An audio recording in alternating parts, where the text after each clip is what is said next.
yeah, I'm just going to finish off this example and then because I am taking a bit of time and these things do take a lot of time. Uh, the that previous recording is there you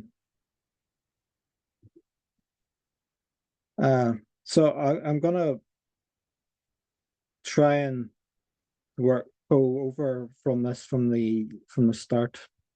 Generally, so particle will move position in fixed point O.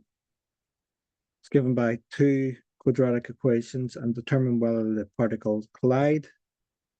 The first step, as I said before, is to write the main formulas. So that extracts it from the wall of text. Gives you something to worry. And then the second is to explain the criteria. Criteria is this for a collision. So particles must be in the same place at the same time. And the other one is time must be positive and a real number. So if you have two polynomials, they could in theory collide in negative time, but that's utterly meaningless.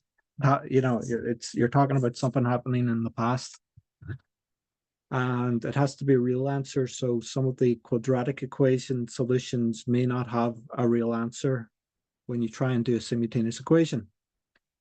So to test the affirmative, we set these two polynomials to be equal to each other at the same time. Okay, so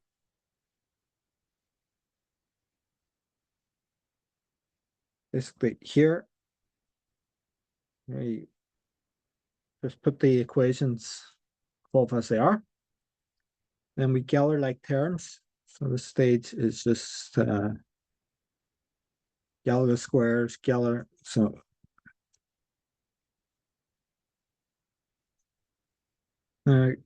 this is good for notes, but it's also good for explaining what you're doing in an exam. So you do get more explanation, or so you get more points if you do explain.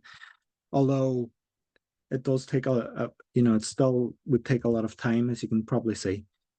So if we Geller like terms, we find out we have this equation, t squared minus t plus 2. Right? Yeah. So we try the quadratic equation. Doesn't look like it's easy to factorize. And what I get here is t plus or minus, or t equals a half plus or minus square root of minus 7 over 2. This means no real solutions for t. So that's down to this negative square root here. So as t for when PA equals PB has no real solutions, these particles do not collide as they do not share the same position at the same time.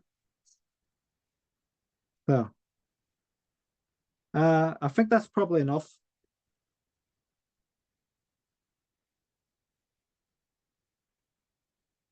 Oh, okay. So you see my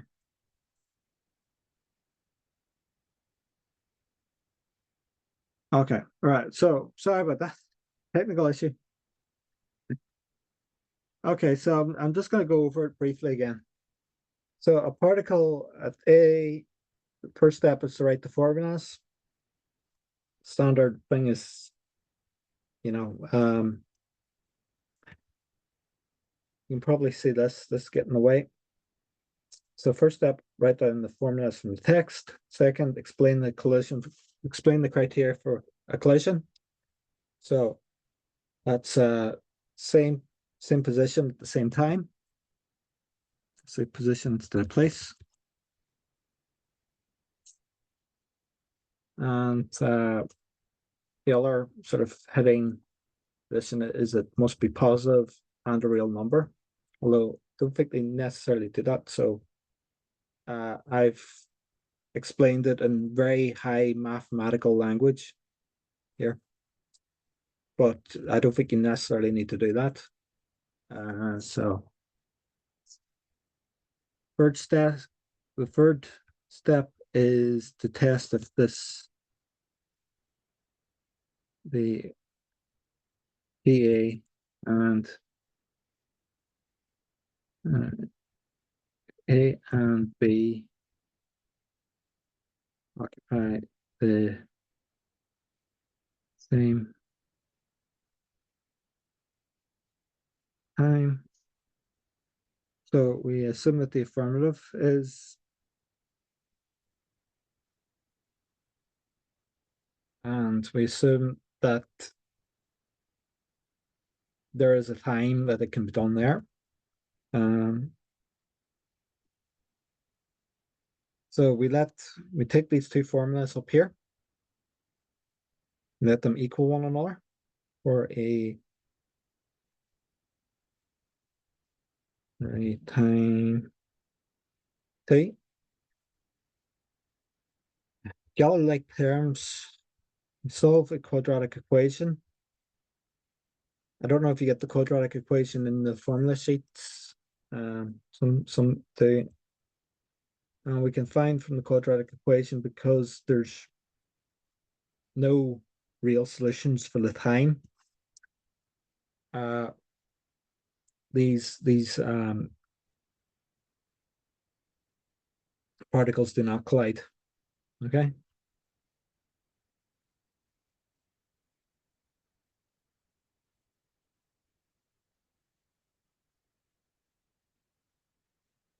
That helpful? So I would write that in your own words. I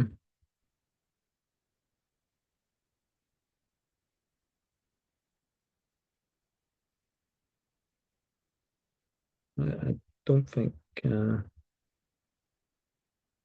think so.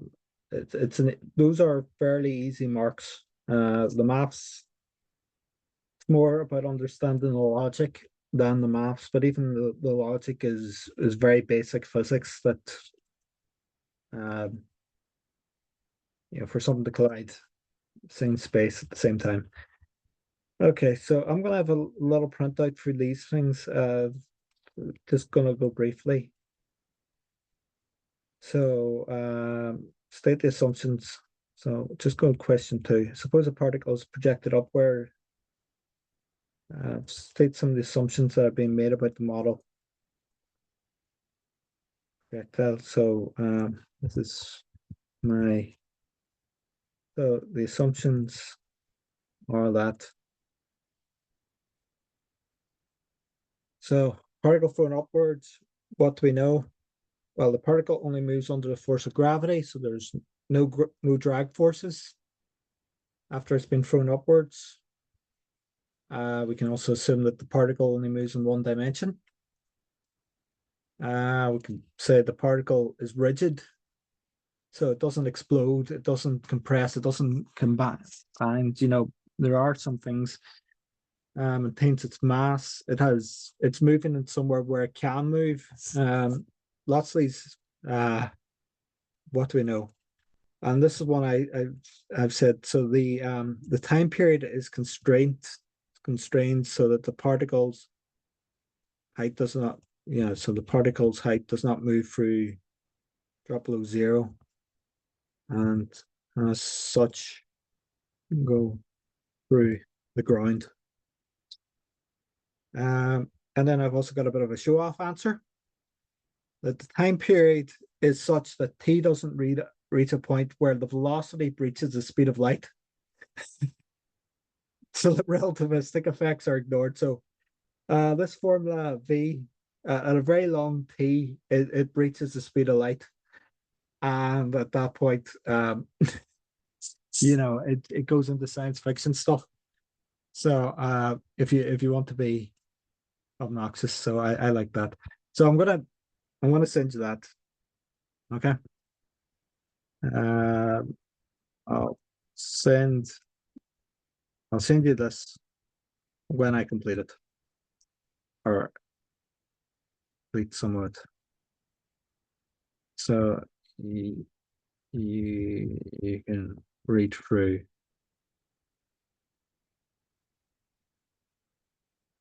the approach.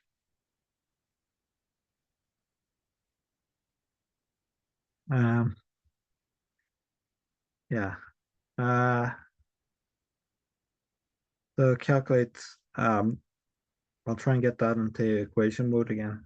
But I would have them all approach, but I will at least do the ones which are physics based because that's my strong point. I'm not very good at the ROM ones, the Kefmel ROMs or the Lagrangian polynomials. I just have to research this. So on shell, and you can see which ones suit you from that. Okay, so I'm gonna finish that. There's another thing they always ask is Newton's laws of motion, which is just theory. And you just wrote there in these. When a body is at rest or in motion at a constant speed in a straight line, yeah, a body remains at rest or in constant motion in a straight line unless acted upon by a force. When a body is acted upon a force, the rate of change of momentum is equal to the force applied. And if two bodies exert forces on one another, these forces are said to have the same magnitude but opposite directions. So it's not the original Latin, but it's not Newton's Mathematica Naturale thing, or Principia Mathematica in the original Latin, but you probably have this in your notebook. You just try and recite, and then it's 5 easy marks if it's in that. So I'll have a go at this, but it's about 2 hours. Okay, so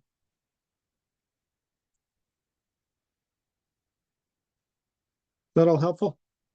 Because I'm gonna, if you are stuck, so if you are stuck, there's a very good, yeah, there's a good uh, textbook called Understanding Physics by Michael Mansfield.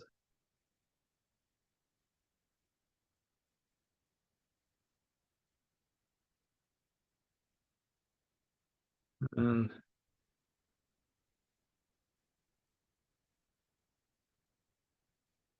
so that's that.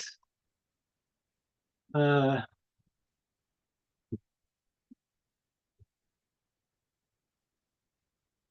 there's also uh, analysis. Uh, so okay, so that's very helpful. So yeah, so I'm gonna show that. Okay, okay, I'll.